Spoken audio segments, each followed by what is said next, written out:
finish up your conversation so we can get this town hall started. We'll start in a minute.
All right, I think we're going to get started here.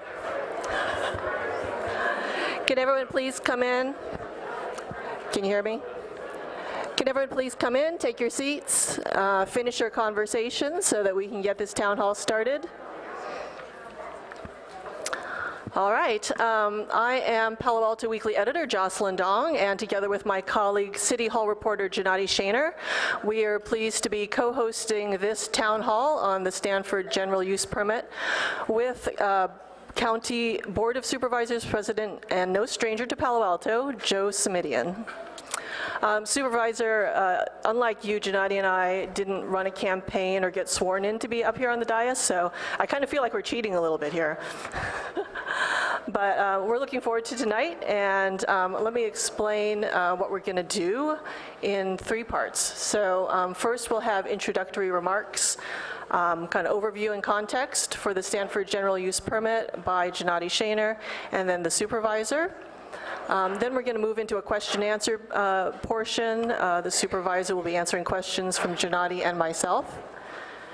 And then we'll go into the public question portion. So this is how that's going to work. If you don't already have an index card, someone's walking around with index cards, please write your question on the card. And then also write your name. You could do first name, last initial, because we'll be calling you up to the public microphone to ask your question, all right? So we'll be doing that in the 3rd portion, and we'll have about 40 minutes for that. We do have some elected officials here, and I just want to recognize the following. Mayor of Palo Alto, Eric Filseth. Board of Education trustee, Todd Collins. Another trustee, Jennifer DiBrienza. Trustee Melissa Baton-Caswell, Trustee Ken Dauber. We have former Mayor Peter Dreckmeyer and former Mayor Pat Burt. County Supervisor Cindy Chavez is here. She's part of the development agreement negotiation team. Trustee, I'm sorry, I forgot, Shaunak Darab from the Board of Education. Staff member from Supervisor Warren Slocum's office for the County of San Mateo. And Mayor Pro Tem Cecilia Taylor from Menlo Park. Let's give them all a hand, shall we? And if I may, I think I saw Kavita Tonka from Los Altos Hills here as well. Is she here? Or did I? Oh, go ahead. Don't be shy. Welcome. Thank you. Former Mayor and Stanford Representative Chief of Health. There she is. All right. Got it. Thank you all for being here. That was an invigorating rally, and now we're going to transition to talking about the myriad issues involved with the Stanford general use permit. Earlier this week, the conditions for approval were released by the county, so we'll have lots to talk about. Janani, will you kick us off, please? Hi, thanks again everybody for showing up on such a beautiful day to talk about general use permit, which is unquestionably the most important project going through the county system right now. And as we're about to hear from Supervisor Simitian, this project has just entered a very critical phase. The county released the final EAR for the Stanford expansion last December, and just this week it has released recommended conditions of approval, which we're going to talk about in a few minutes. At the same time, Supervisor Simitian and Supervisor Chavez are preparing to negotiate a development agreement with Stanford, and so is the school district to talk about something called full mitigation that we just heard a lot about at the rally. So I actually think in discussing the Stanford Gov, this could be a good place to start. Supervisor Simitian, you've often talked about full mitigation in discussing the Stanford GUP, and a lot of people in the crowd have held up signs to that effect. My literal interpretation of that phrase means if there's one extra commute trip or, if there's any housing impact, that means the project won't warrant approval. That seems like a strict standard. I wanted to check with you, is this an aspirational goal, a realistic one? And basically, what do you mean when you talk about full mitigation? Well, I think it's more than an aspirational goal. I think it's a realistic goal. Most of the folks that I hear from share my view, actually, so I feel like I'm in sync with most of the community on this, which is, I think, the vast majority of the people in this room want to see Stanford continue to be a world-class university. They want to continue to see it be a successful university. They want to see the continued benefit of the university that accrues to Palo Alto and the surrounding area, but they want all of that to happen without the adverse consequences of additional development being borne by the local community. So that was a lot of words that could be summed up in full mitigation. And full mitigation to me just means if you want to develop, then as we go through the land use process, we have to ask ourselves, how can you develop responsibly and fully mitigate, fully address any adverse consequences of that development? Now, Janati, when you ask me about one car or one housing unit, you strike me as a kid who was maybe saying always, can I come home another half hour later, Mom, at some point. It's not about, trying to play games at the margins. It's about saying, look, whatever it is that our Board of Supervisors is ultimately prepared to approve, the consequences, the environmental consequences of that, and need to be fully mitigated, need to be addressed. And I think that's a reasonable expectation. I think it's a realistic expectation. And the last thing I'll say on this is just, for 20 plus years, as long as I can remember, local communities up and down the peninsula have told their constituencies that when they approved a project, the impacts were fully mitigated. 20 years later, traffic, worse, not better. Housing, worse, not better. So I think there's a fair measure of skepticism out there in the community, which I understand, as to whether or not, full mitigation is a real thing. But I think in this process, it has to be real, and that ought to be not only the aspirational goal, but a very realistic goal, and one that we achieve whatever decision the 5 members of the Board of Supervisors ultimately makes. Supervisor, I would like to ask if you could kind of keep us or catch us up to date on this process, because it's gone for a couple years now. And with the release this week of the conditions of approval, I'm hoping you can update us on what the significance of that is in this whole process. Sure. So, you know, for the weekly, there's some late-breaking news, I guess, which is that, you know, just within the last 24 or 48 hours, the Santa Clara County staff, the professional staff, have released a summary of their proposed conditions of approval for the project. And it is this not very exciting-looking document that's at the table in the back. And if we have some copies, Antonia, could I ask you to grab some copies in the back and just pass them out to folks who want a copy? And this is what our staff is telling us they think full mitigation looks like. And it touches a number of areas that people have spoken about, and I'm guessing we'll get questions on. Transportation, traffic, housing, schools, open space protection, flood protection, so on and so forth.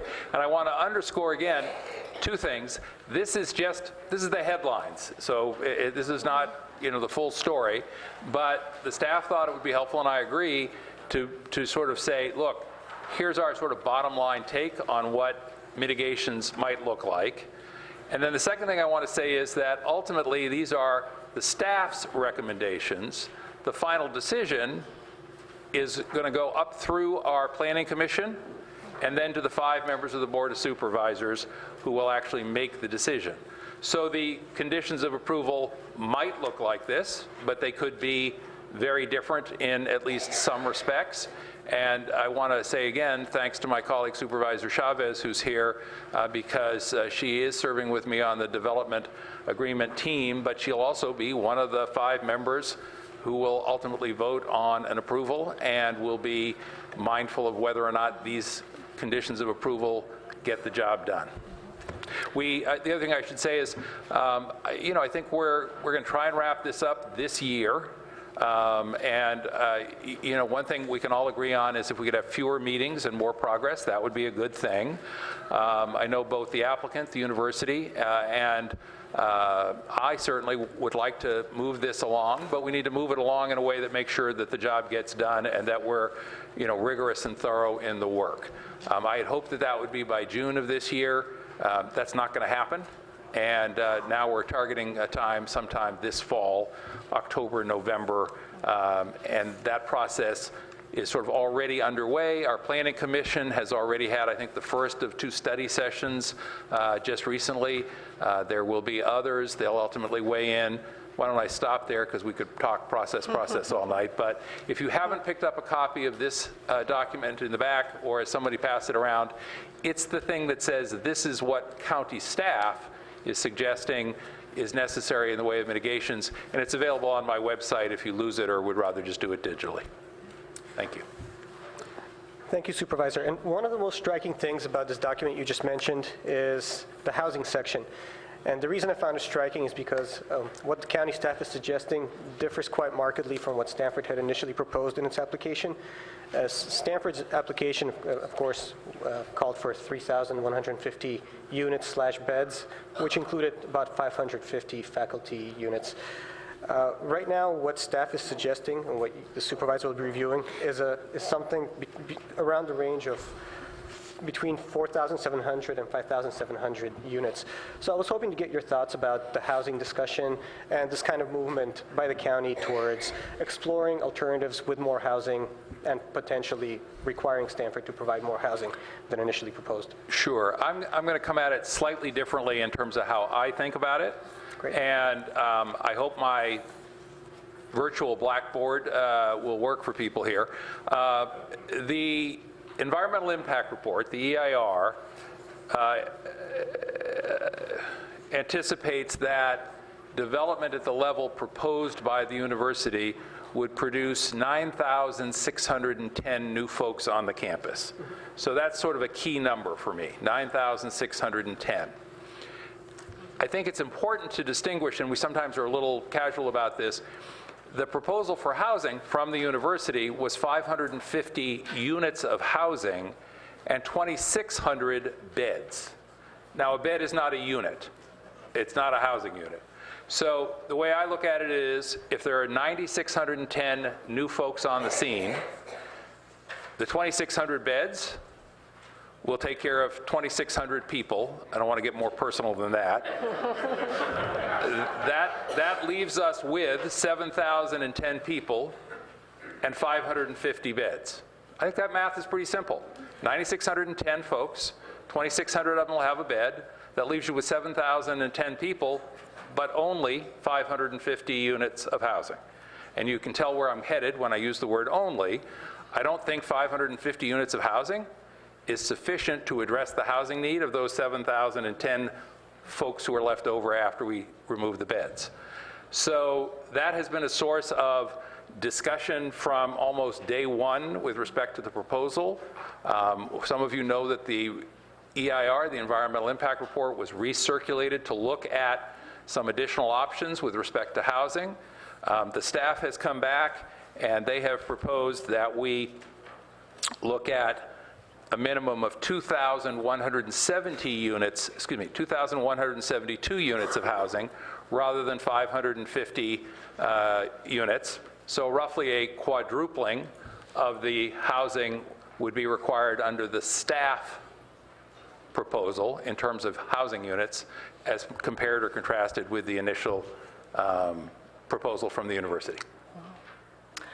So the conditions of approval indicate that 70% of the market rate housing and 40% of the affordable housing would be located on campus, which leaves the remainder off campus. I know that there have been people who have been concerned about traffic impacts and other impacts from having some people living off campus. And I wanted to ask you, can you comment on the rationale for not having 100% of all housing required the 4,800? Sure. So I think one of the topics that has been front and center over the past year or two is who bears the burden of the demand for additional housing, and how can the university most successfully, most fully mitigate the impact of any housing demand they create. And one of the things we've talked about is whether or not we can condition an approval on on-campus housing, at least in part. The proposal from our staff, and again, I want to keep underscoring, these are just proposals at this point, and they are from the professional staff. These are not decisions from the elected officials. The proposal from our staff is that at least a minimum, 70% of that housing requirement be accommodated on campus. And I want to underscore something here, because this is sort of easily overlooked. That's not a proposal that the housing be provided for free, or that the university not charge for the housing, or that in fact they don't make a profit on the housing. Many of you are familiar with the Stanford West neighborhood. That's Stanford housing that people are charged to rent for and pay. And that's certainly something that is possible here. But the notion is that the majority of the housing, in this case 70% is the staff recommendation, would be on the campus so that it most effectively and efficiently solved the housing crisis, that the units were real, and that they addressed the needs. I see some of the Stanford workers here in the front row looking intently at me. I think that's the notion. Now, one of the mantras that both the university and the county have often fallen back on is flexibility with accountability. So the university has repeatedly said, we'd like as much flexibility as possible, and that's not unusual from an applicant or a developer. As you can imagine, at the county, my focus is not only on the flexibility, but also on the accountability part. And the goal here is to provide some flexibility so that these other units could be provided close by in the neighborhoods that are, and the cities that are most affected by the development. So it's not accidental that we have a representative from Los Altos Hills and from Menlo Park here.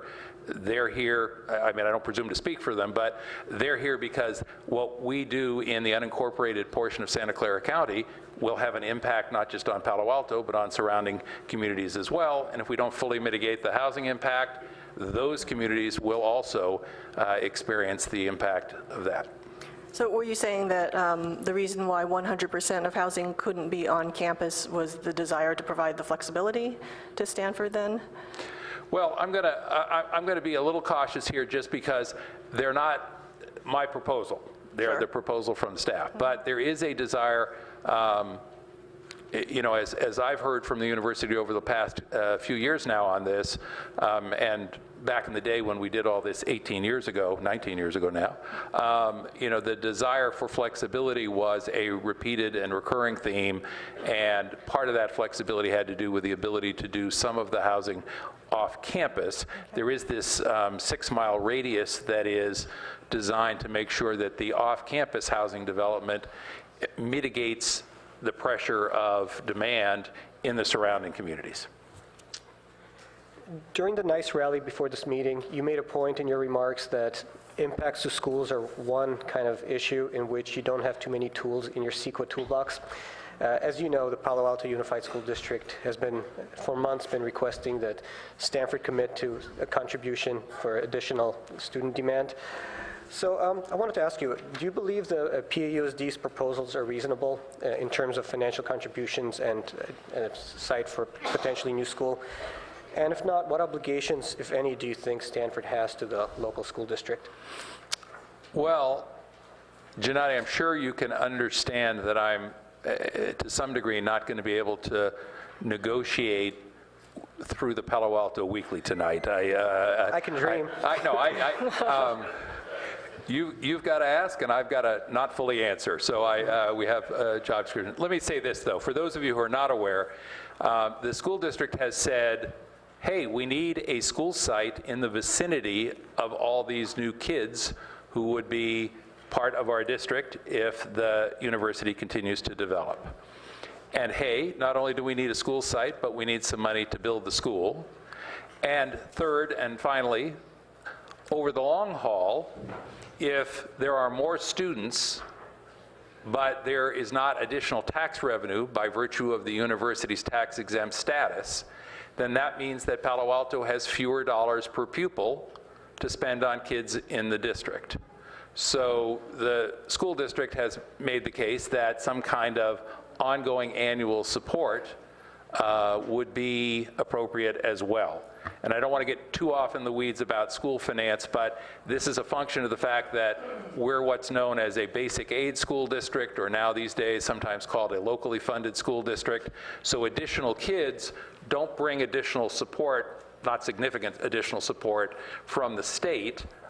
It means that the existing tax revenues of the Palo Alto Unified School District just get spread a little thinner among whatever number of students are in the district. I think all three of those are certainly legitimate concerns. As I said outside, I want to be very clear about this, there are limits to what our Board of Supervisors can compel or require or condition in the land use process, and this is a function of state law.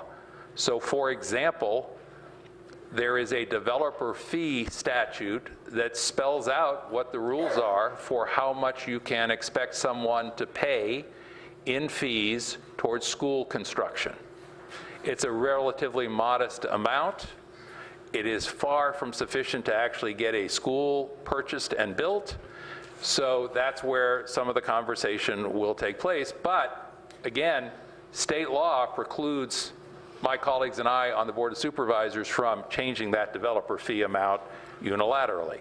Similarly, the school funding formula that says, in effect, you'll live with your tax revenues no matter how many kids get added, that's state law. And the tax-exempt status, property tax exemption status of the university's properties is also a function of state law. So, does that mean you throw up your hands and give up? No, which rather clearly the district has not done. It means that that's going to be a topic I expect in a development agreement conversation. And for those of you who wonder where I just went, I went from talking about what a board of supervisors can actually impose as conditions of approval unilaterally, obviously in concert with the applicant and with the community, but ultimately exercising our police power authority as a governmental entity responsible for land use.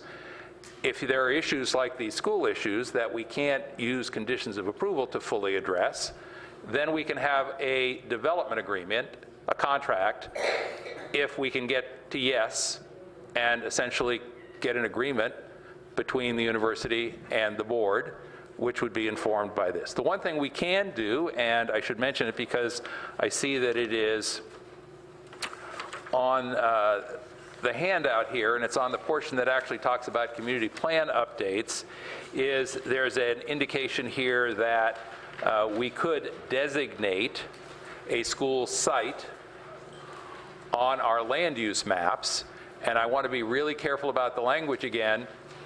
Designate means designate, it doesn't mean dedicate. Now, what's the difference in this context? If we could require a dedication, that would mean the applicant would be obliged to contribute the school site. We can't do that under state law.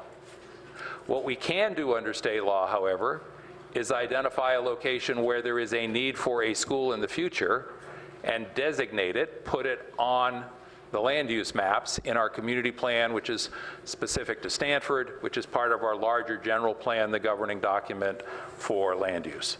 So we can designate, not dedicate, and on these other issues we can negotiate, but in most cases not unilaterally impose. Welcome to my world, everybody. That's what we do. Before we leave the schools topic, I wanted to loop back to the housing conditions of approval, noting that if there's more housing proposed, 5 times as many faculty units, so before it was 550. I think it's 4 times as many. 4 times, okay. Then that wouldn't, by necessity, produce more students for the school district. And I know up till now, Stanford has been saying there's plenty of capacity in the Palo Alto Unified to absorb more students.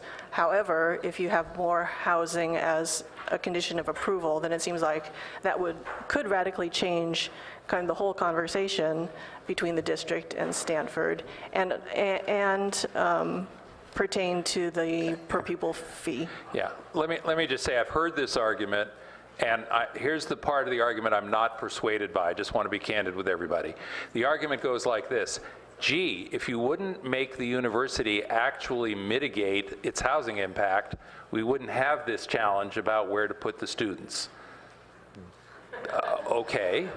But I really don't think we can have this conversation about 9,610 new arrivals without figuring out what we're going to do to address the housing impact. So, you know, the reason for the recirculated environmental impact report was because we understand that sometimes the solution, the mitigation, in this case, more housing, brings with it its own impacts, which you then have to mitigate. Now, this could just be an endless feedback loop of, you know, mitigation creates impact, creates more mitigation, creates more, and at some point you have to stop. But in this case, you know, I really feel that it's pretty clear that full mitigation requires housing mitigations, and part of housing mitigation is dealing with these schools issues that are part and parcel of that conversation.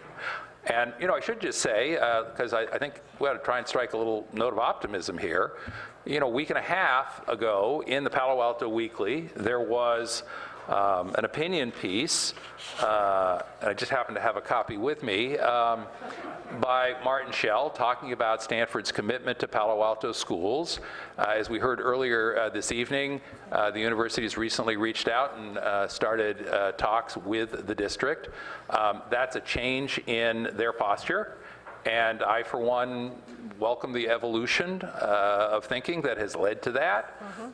And if there's been a turnaround on this issue, good, great. My own view is, you know, the requirements of law are obviously the starting point, but then you ought to talk about, all right, what does it mean to be a good neighbor? But most persuasively, what's in the university's own self-interest?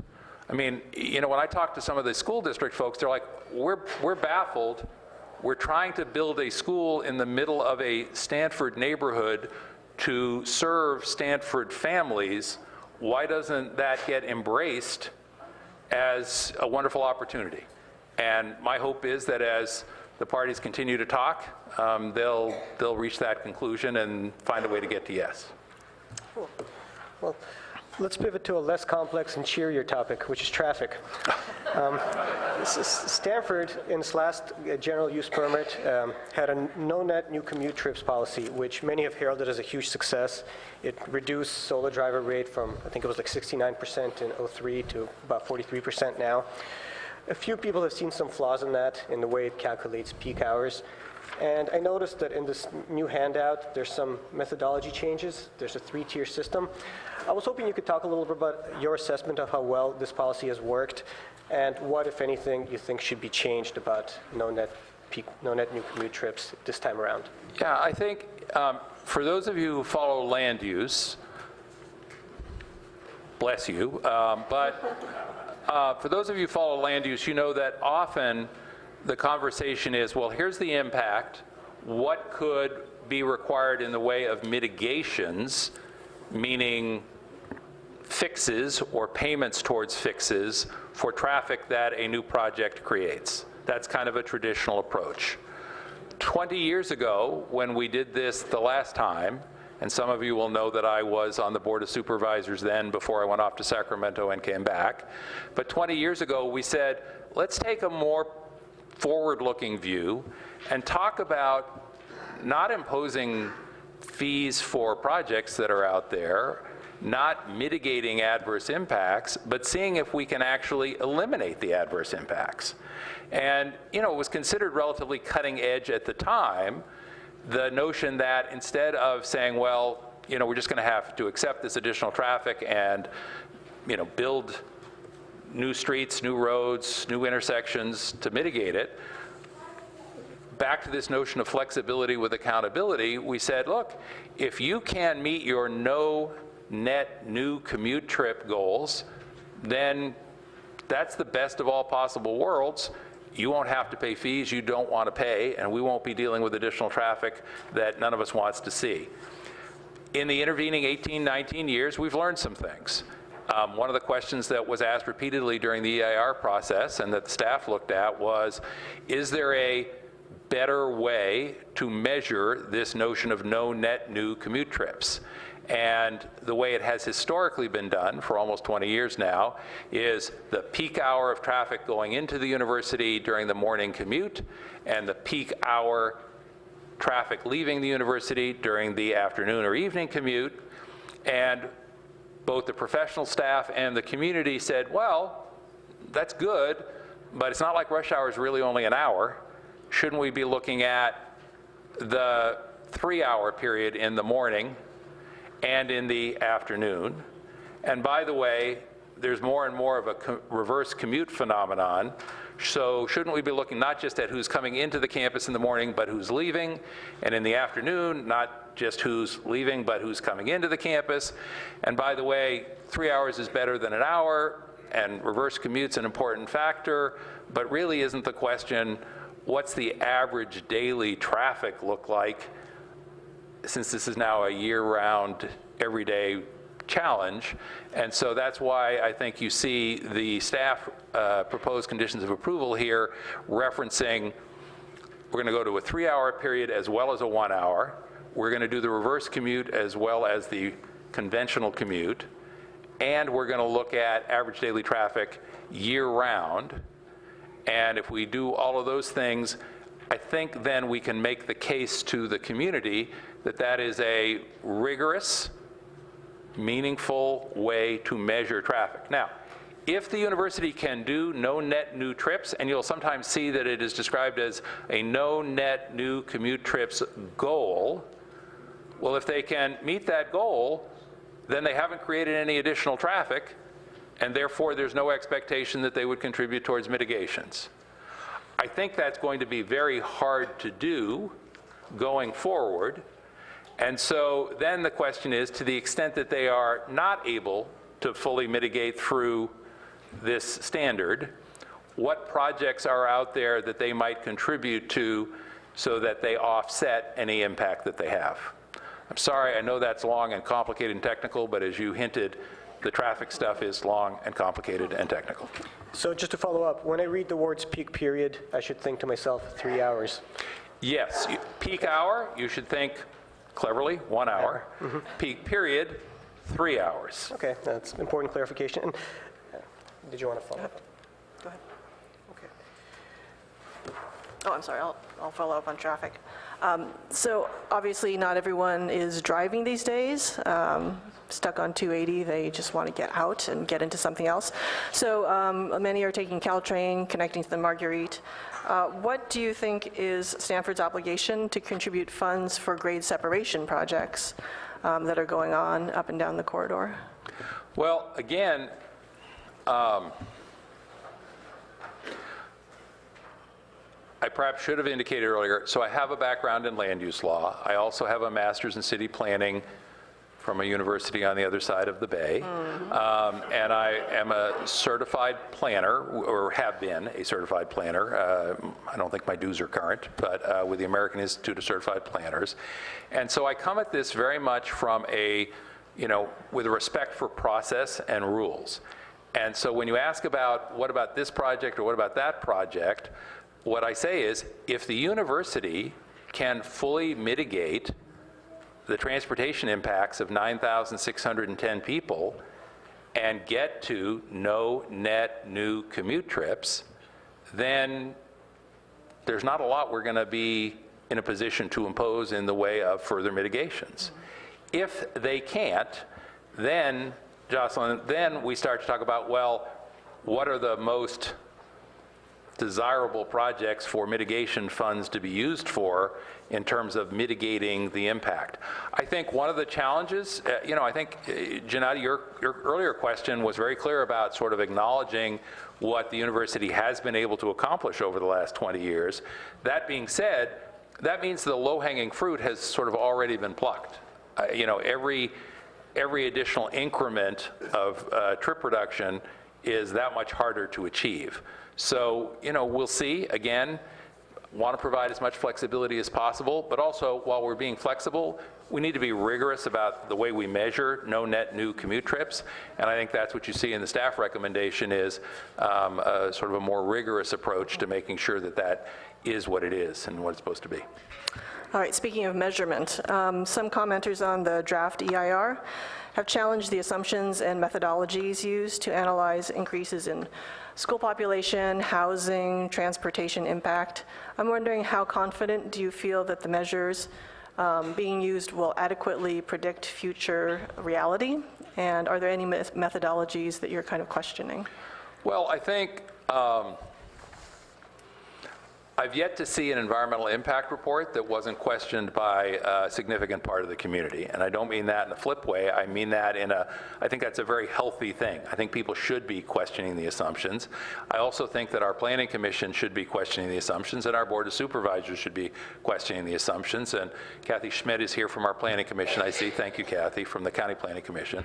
But one of the responsibilities we'll have if and when we're prepared to approve a project is we also have to vote on the adequacy of the environmental impact report. So that's a process that will continue right up until the final moments. I would tell you in general, I think the environmental impact report has been done, the environmental assessments and environmental impact report, part of that, have been done in a rigorous way. Even professionals in the field will differ about how to do certain things. I think, one of the reasons this is taking longer is because people are doing just what they're supposed to do which is go back and look at the comments on the environmental impact report. There was a draft environmental impact report. It was circulated for comment by members of the public, including the surrounding communities. Those comments were forthcoming, and the expectation then is that the staff will respond to them. And a lot of those comments do question the methodology, and the reason it's taken as long as it is because people are going to go back and double check. And you know, the university itself has questioned our methodology on a housing mitigation fee. Fair enough. You know, I'll tell you that it's the same methodology used by cities up and down the peninsula. And I'll also tell you that it was approved on a 5-0 vote by our Board of Supervisors after we heard from County Council, our legal counsel, about it. There are some folks out there who are concerned that the historic heritage efforts may not have been as rigorous as was possible. And at that point, here's what I would say. It's one thing to be legally sufficient. It's another thing to say, no, we did our job as fully and as well as we could and should. And you know, what I would say on these methodology questions is merely being legally sufficient, that's the floor, that's not the ceiling, that's the place you start. So, you know, on historic heritage issues, for example, I have no lack of confidence. I feel quite sure that, you know, what's been done is legally sufficient, but I'm hearing from our Historic Heritage Commission that maybe a little more rigor would be desirable, and they're in the process of having those hearings right now. And I'm sure you've heard from our great environmentalist community that a little more rigor on protecting the foothills is also desirable, and they would probably be happy to see in the list of conditions that county staff is proposing extending the duration of the academic growth boundary, which is the campus basically, not including the foothills, from 25 years, which is existing, to 99 years, which would basically mean Stanford would not be able to develop in the foothills unless there's a 4-5 vote by Board of Supervisors.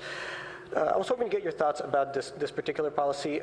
Why do you think this should be added, or do you support this kind of approach on the new general use permit?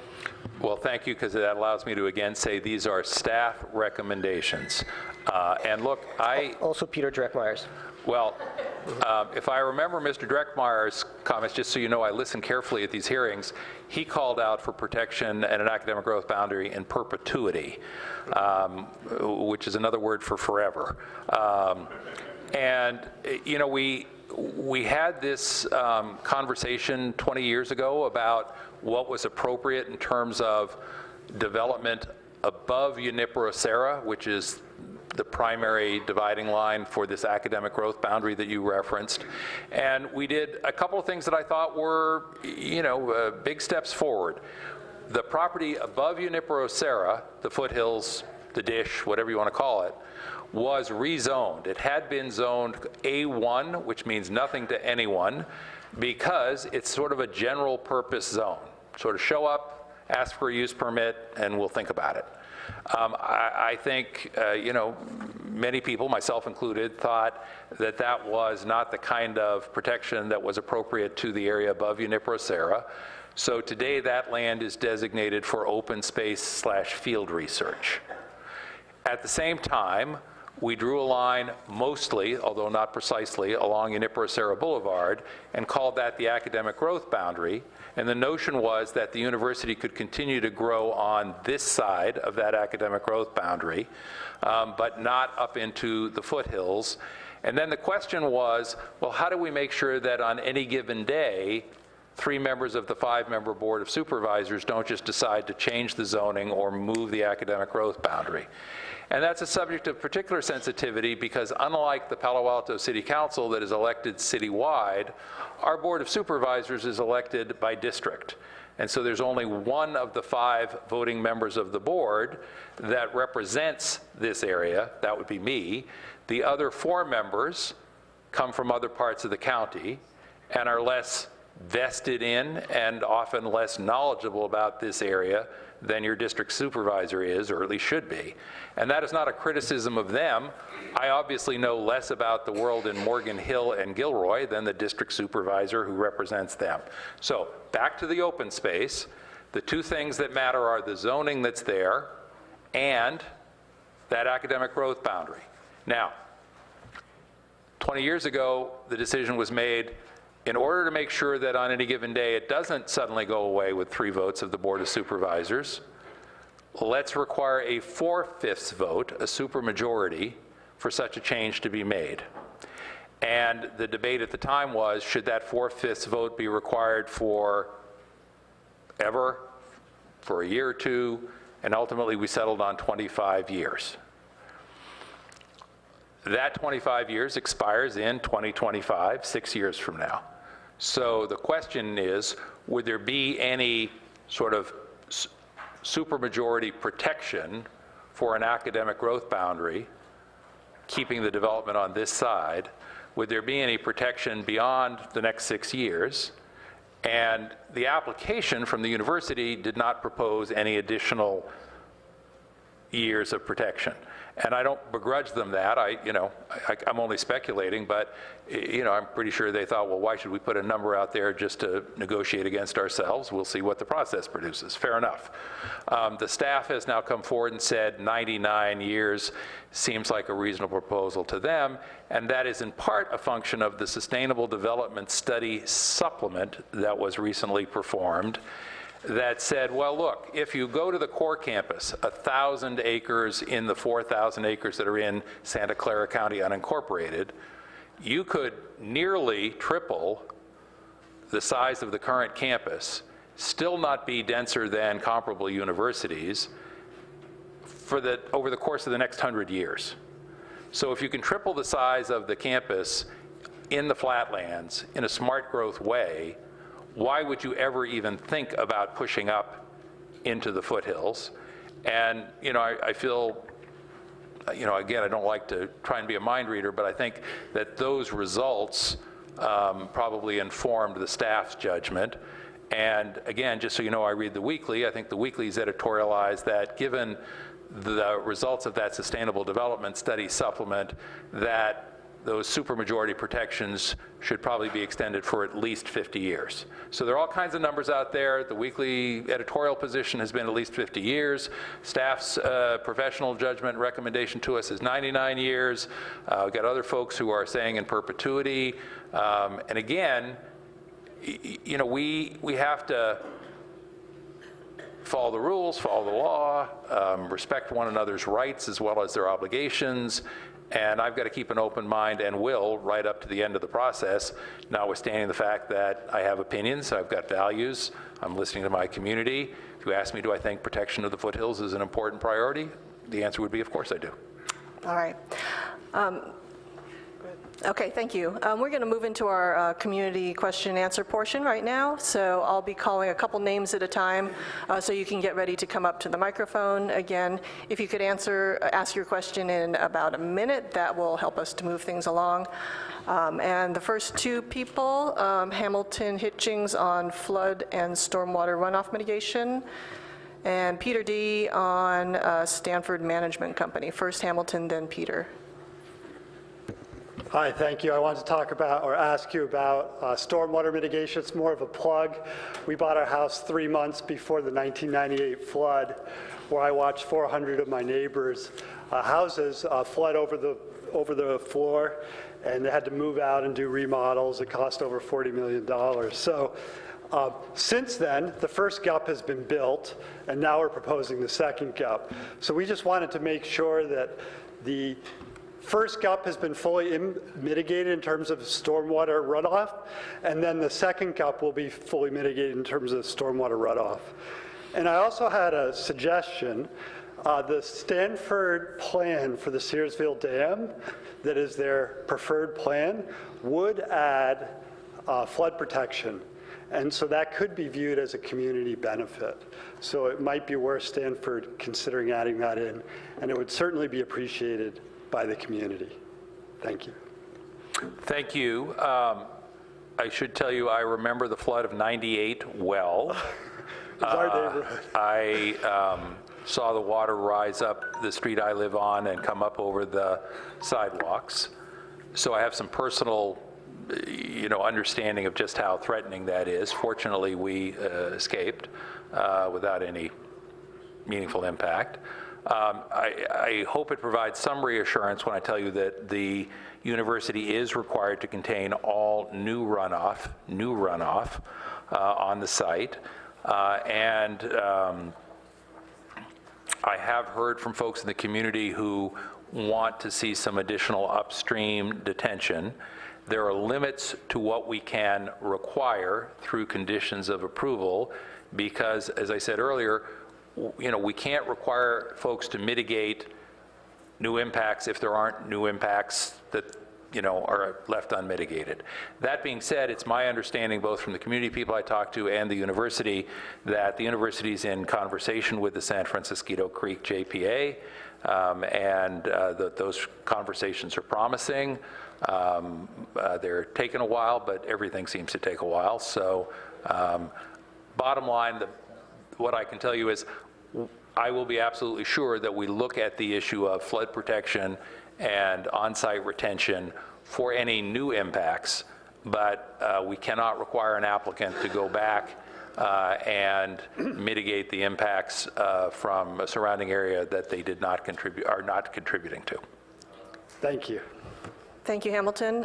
Peter D., followed by Ron Snow on traffic. Good evening. I'm Peter Perpetuity Dreckmeyer, and appreciate the Weekly and the supervisor holding this town hall meeting. And Joe, I got to tell you, I think you're the best politician I know, and it's because you're. That may or may not be a compliment. Best elected official. All right, there you go. You're fair, you base decisions on facts and science, and you have a great sense of humor. So thank you for representing us. I think a lot of people look at this as an us versus them, but Stanford is a lot of different things to different people. And personally, I've had several different affiliations with Stanford throughout my life. And I'm wondering if you distinguish between the Stanford community and the Stanford administration/management company. And I'm wondering what it's like negotiating with the administration and management company.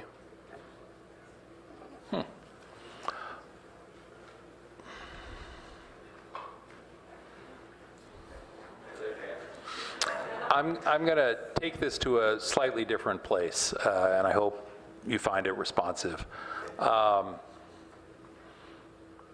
I moved here as a 14-year-old kid, went to Palo Alto High School where my dad was a teacher, and realized along with my late friend Gary Fazzino that I was in the place I should be to become the person I was supposed to be.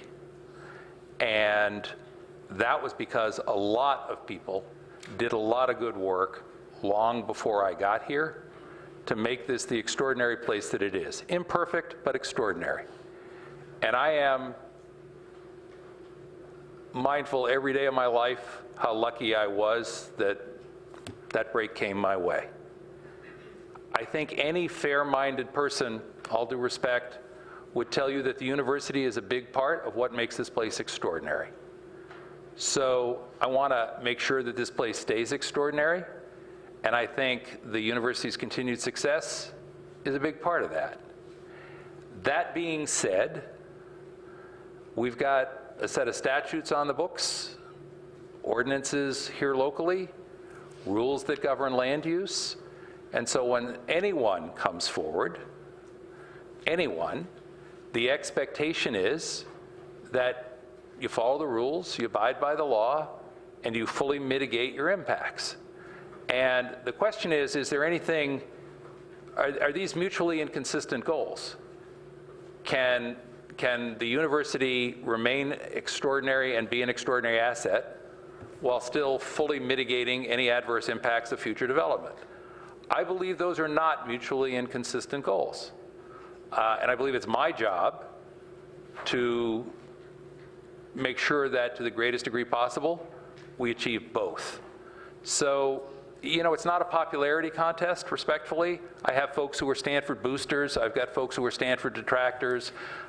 And that's not what it is.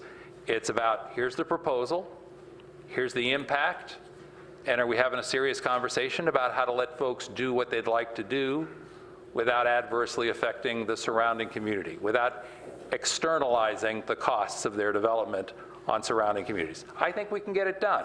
Will it be scratchy along the way? Of course it will. You know, there'll be some push and shove. That's the nature of land use debates. But forgive me the sort of personal recollection, but it really does inform my thinking about all this in terms of how we make our way through the process, you know, respectfully, but, you know, rigorously. All right, is Ron Snow here? We'll have Ron Snow on traffic, followed by Arthur Kay on traffic. I'm sorry, Arthur Kay on El Camino. So you started this out saying in the first GUP, or the GUP from 2001 or whatever, that the one thing that sort of failed was the aspect of looking at the amount of traffic we have now versus what was supposed to be mitigated. And one of the problems, I live near Sand Hill Road and Alpine Road, and so that's sort of my focus, but I'm sure there's the other tributaries that come in from Page Mill and Marsh and Embarcadero too, and El Camino. My point is, and my question is, or my challenge in a way is that, you know, places that are big like this, an example would be San Francisco Airport, or I also grew up in Southern California, so Disneyland, I like Disneyland. Those facilities had dedicated routes to those facilities. They had satellite parking. They have automated mass transit from those satellites to their campuses or to the airport. And what I haven't seen anywhere is this aspect of looking at the impact on Sand Hill Road and on Alpine Road from the standpoint of peak hours, but also, just for my neighbors, I know they're really on this, is the amount of traffic that's caused by these trucks that are doing all this construction that's going to be happening. We have thousands of trucks per week going up and down there that are just construction when there's major construction going on. So there's this responsibility, I feel, that while no new net trips is a great little catchphrase for the campus, there doesn't seem to be the no new net trips from the standpoint of the community that surrounds it. Sand Hill Road is at capacity. We don't want any more traffic. There's 20, 30, 40, I know there's more than that, 40,000, 50,000 cars going through there a day, more than that, I'm sure. And same with Alpine Road. We don't want Alpine Road to grow any bigger, but we want the traffic to be reduced. So my point is some of these things should be a precondition to doing construction. So rather than doing construction and saying, okay, now we're going to do traffic mitigation, let's have the traffic mitigation done first and measure that and ensure that it's been reduced in order as a precondition to do the construction. All right, let's see what the supervisor has to say for that.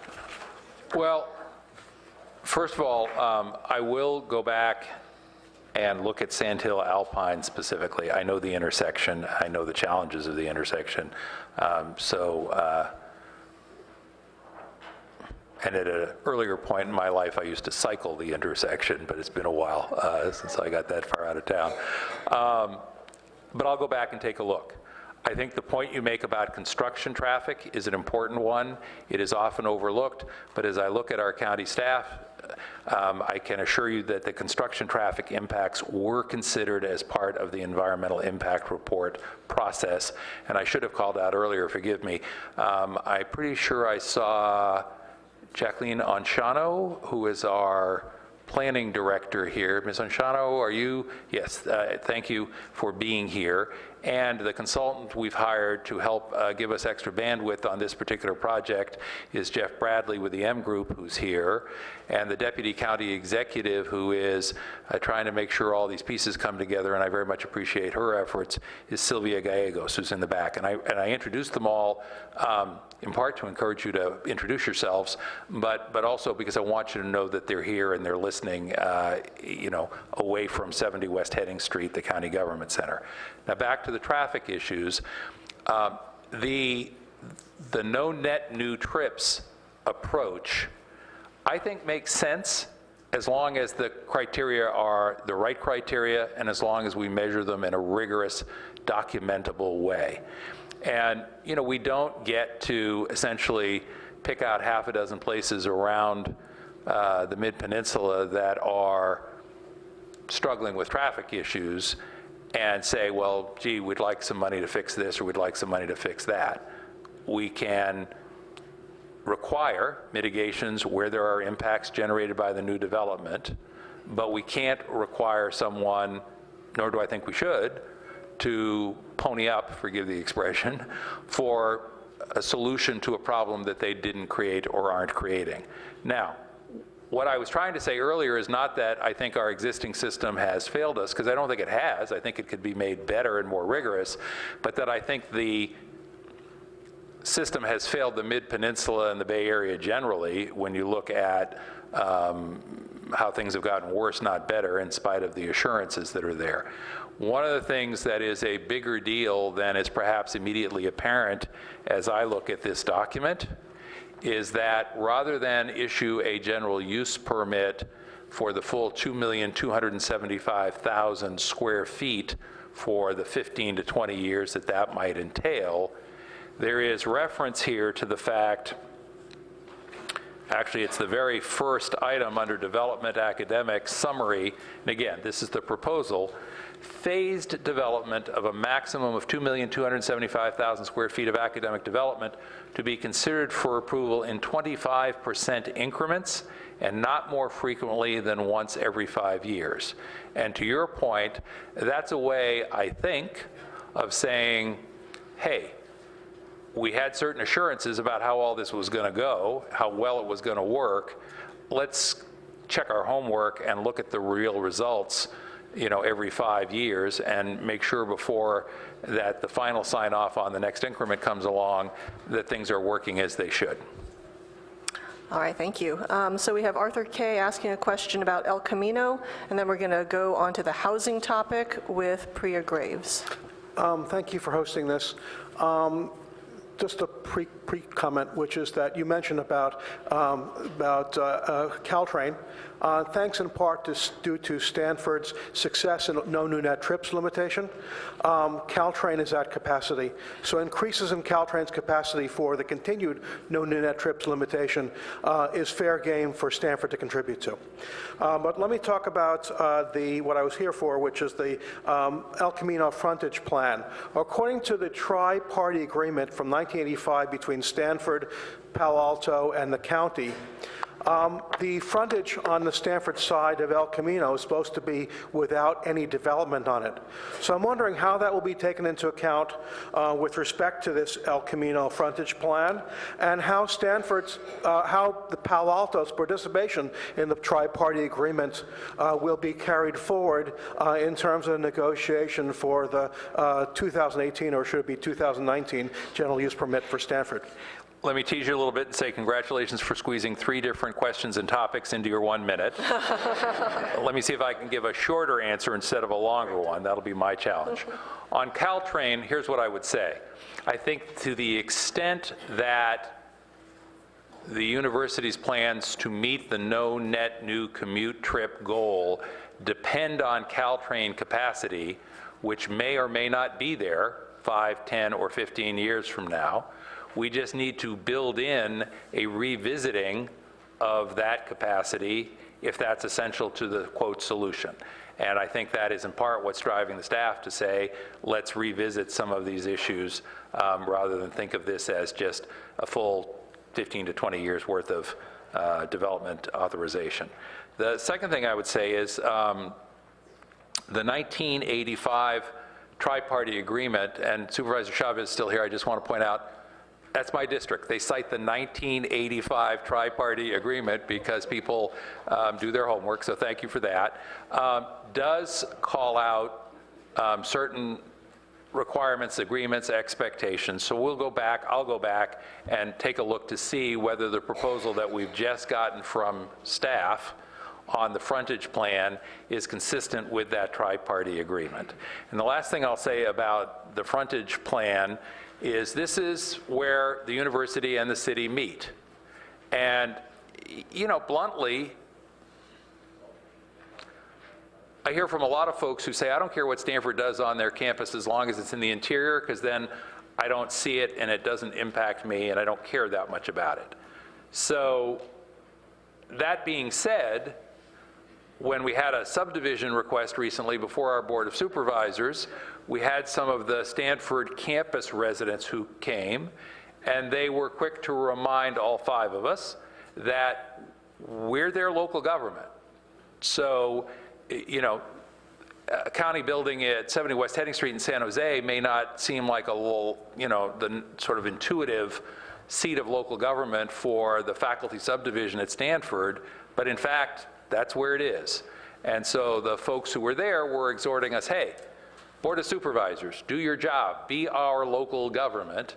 And that was a reminder, if anybody needed it, that it's not just about the frontage, that, you know, notwithstanding the fact that this is an independent private university, there's a land use authority that governs the entire 4,000 acres out of the 8,000 total Stanford lands, and that land use authority is the Board of Supervisors for Santa Clara County. So I'll look at the tri-party on the frontage. I'll remember that we are the local government for the entire campus, and we'll definitely be mindful of the Caltrain capacity issues that you raised. All right, we'll go to Priya Graves, followed by Alexander Canara. Good evening, and thank you for having the meeting. I have a hopefully brief question. It concerns the building of housing off campus within the 6-mile radius. What land are we thinking this is going to be built on? Stanford has been buying up properties in my neighborhood, scraping houses, replacing them with other houses. Does that constitute new construction? Does that meet the housing requirement? Or, you know, where do we get this land? They aren't making any more of it. TBD, to be determined, but it is, you know, and I don't mean to be flip by saying that, it really is to be determined. But going back to, I think, the very first question we got about that 70% that would be built on campus, that's one of the reasons why there is a proposal from staff that if there's going to be housing development, that at least 70% of it be on campus, because you know, it's a residential university and they're creating the housing demand, and as I said, it's development that could be fully reimbursed essentially by virtue of the rents that are, or lease charges that are there. So that's why there's a 70%, I believe, in the staff's recommendation. Okay. Alexander Canara, followed by Jose Asconuela. Thanks very much, Joe, for your years of very capable service to us, by the way. As a graduate in this extraordinary university in the 60s and 70s, it's clear for years that Stanford had never really considered housing for students that was adequate. And my only point here is that instead of 70%, I think the requirement should be 90% of any new student additions. Thank you. Thank you. Duly noted. I will say, I think we all want to exhort folks to do the right thing, whatever we think that is. But I've learned over the years in my work that it also helps if you can appeal to their enlightened self-interest. And I think the university has understood that it was in the university's interest to provide housing for their students. And in fact, during my current tenure on the Board of Supervisors, the university showed up and said, you know what, notwithstanding the housing requirements from the GUP back in the year 2000, we feel we need to exceed those requirements with respect to student housing in the Tresidder area in particular, and build more units there. So they confronted what they saw as their own need for more student housing on the campus, and that was approved at the county relatively expeditiously. Went to the Planning Commission, if I recall, and never even made its way to the Board of Supervisors. So I do want to give that acknowledgement. That being said, I don't think you can rely exclusively on the hope and expectation that people will act in their own self-interest or in the public interest, and that's why there are conditions of approval to make sure that, in this case, the issue we're talking about is housing, that those housing impacts don't fall on the larger community to the extent that that can be avoided. All right, Jose, followed by Jennifer D. on schools. Good afternoon, good evening, Supervisor Simitian and rest of the members of the community. My name is Jose Escanuela. I'm a Stanford University employee in Stanford grounds, and I'm also the president of the Campus Workers Union, SEIU Local 2007, and we represent over 1,200 of the service workers that feed and help support all of the student functions on the campus. I have a question, and that is going to be, what will you do more to make sure more workers receive affordable rental housing? And I just want to stress how important, how much a need our community is in need of this.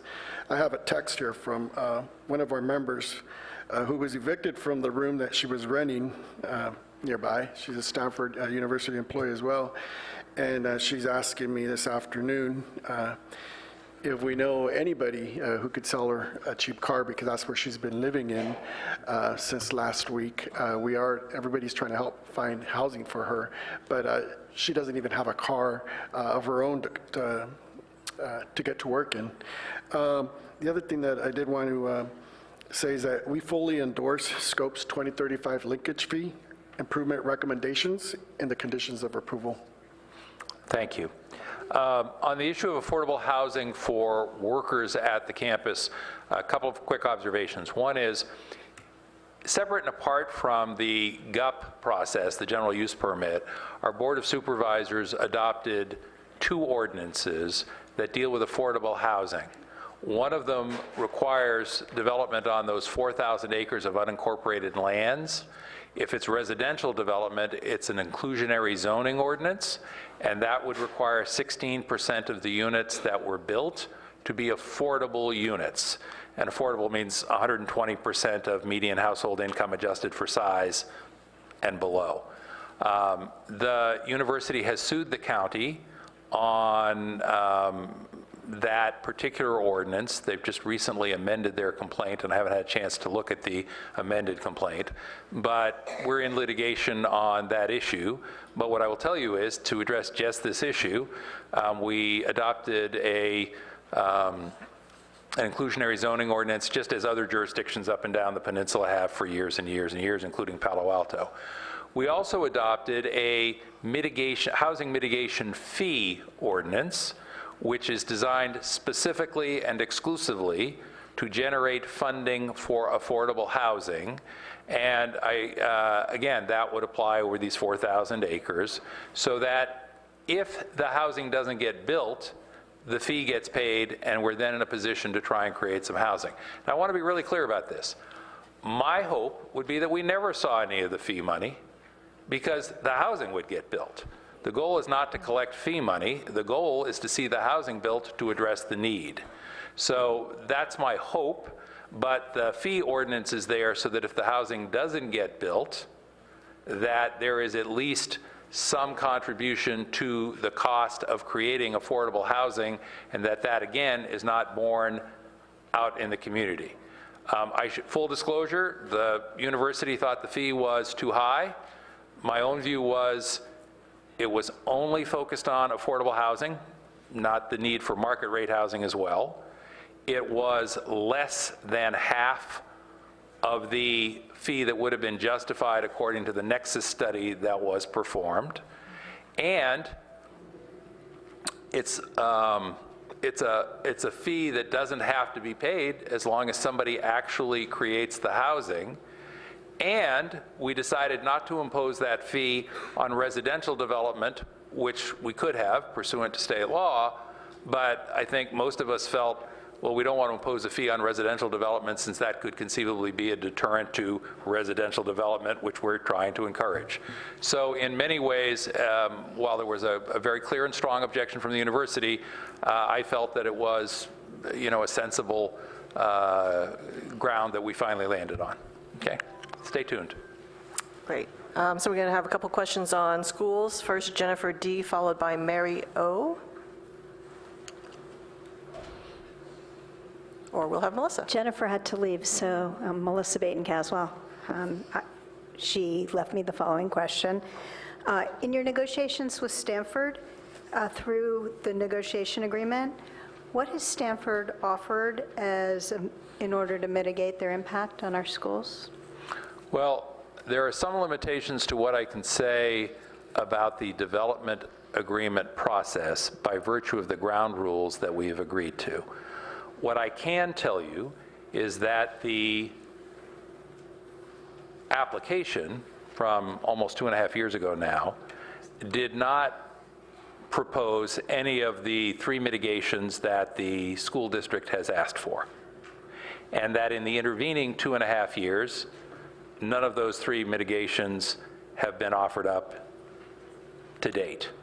That's why I said earlier I was pleased to see that there may be a change in the thinking of the university, because we've got the piece in the Palo Alto Weekly from a week and a half ago that says that the university intends, which of course is future tense, and also, if I understand correctly, there was a meeting between the superintendent and representatives of the university just earlier this week.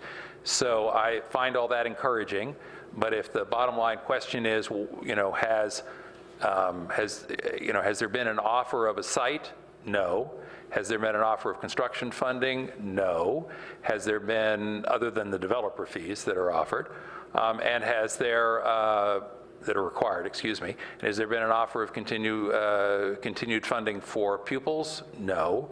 So, we're still at the same place we were 2.5 years ago, but I'm hoping we're about to go to a different and better place. And I should say that because we've been waiting to get these conditions of approval, we've only had 1 meeting of this development agreement group, and that was largely process-driven. And I think more than that I probably need to not say. Thank you. Thank you. Is Mary O. here? Yes. Followed by Hannah Williams to ask a question about East Palo Alto. Hi, and thank you, Board President Simitian. I really appreciate your help with all of this. You actually kind of answered my question, because my question was about the meetings, because on March 12th, the Stanford News, I read different news articles, reported that after that they had initiated conversation with the Palo Alto School District to accelerate the process. And in it, they said after an initial meeting to discuss procedural items in November, county officials have not scheduled a second meeting with Stanford. And so my question was, I know the CRG is meeting, but so which county officials, I think you just answered that, which is now the official group that will be doing the negotiations. And then who is meetings? Who is meeting them? What meetings are being held? Other than the CRG, I know we're doing that. So we have a community resource group, they're meeting. Then we're all here tonight, we're meeting. There's a 7-member planning commission, they're meeting.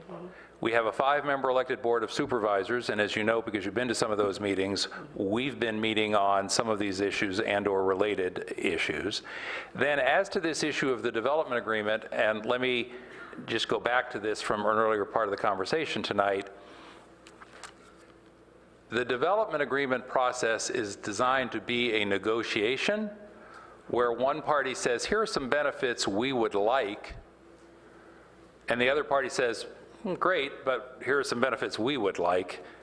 And you can't really have that conversation about what you'd like to negotiate until you have some sense of what you're in a position to require.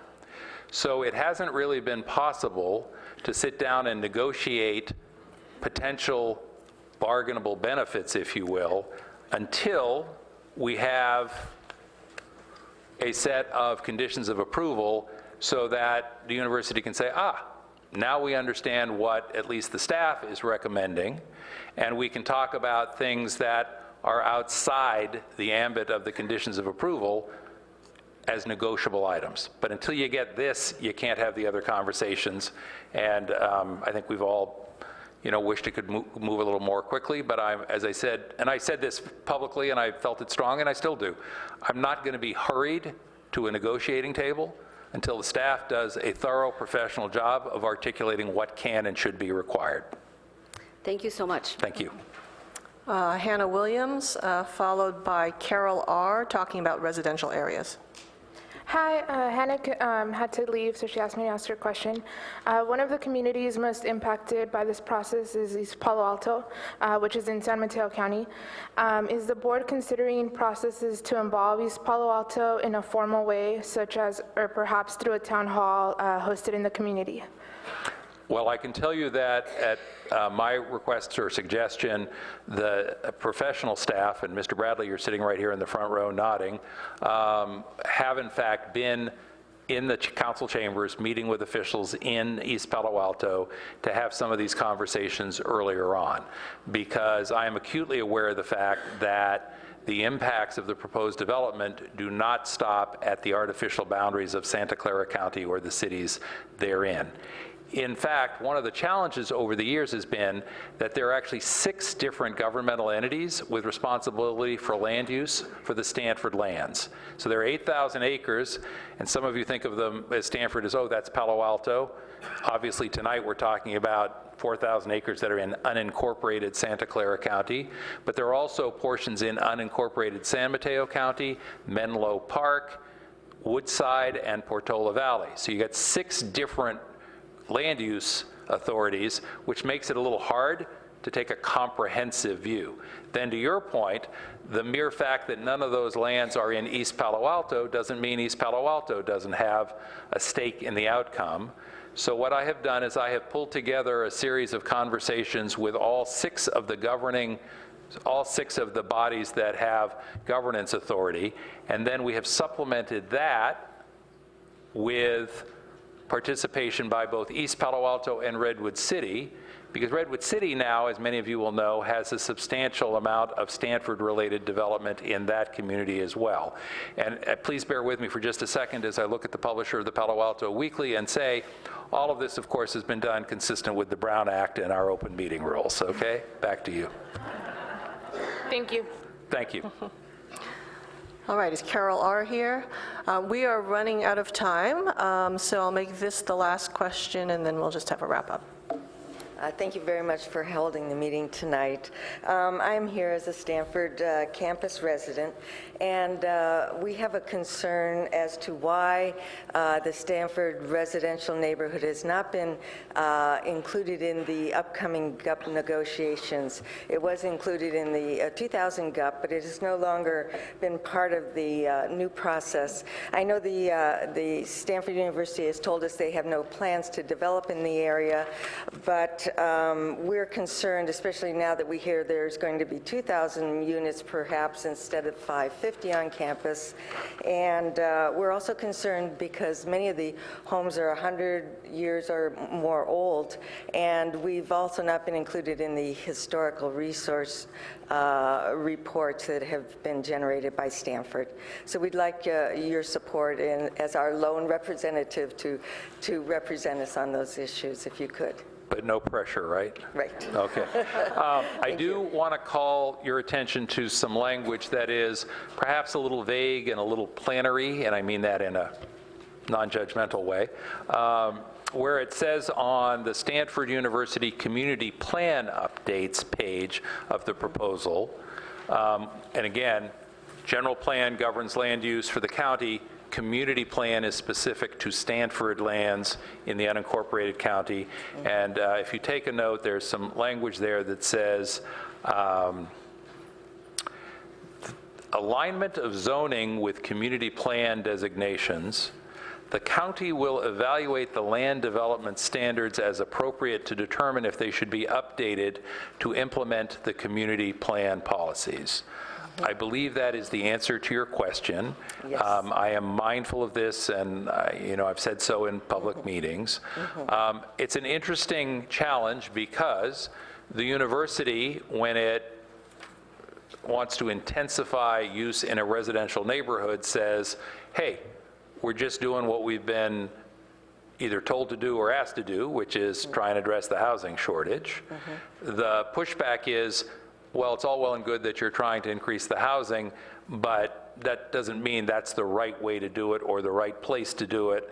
And that's a tension that we're going to have to sort out, I think, in the next couple of years. I don't think that will all get done before the GUP is processed, and it will probably be heard in our, the issue will probably be discussed in our county's Board of Supervisors Housing, Land Use, Environment, and Transportation Committee, called Hewlett, sorry.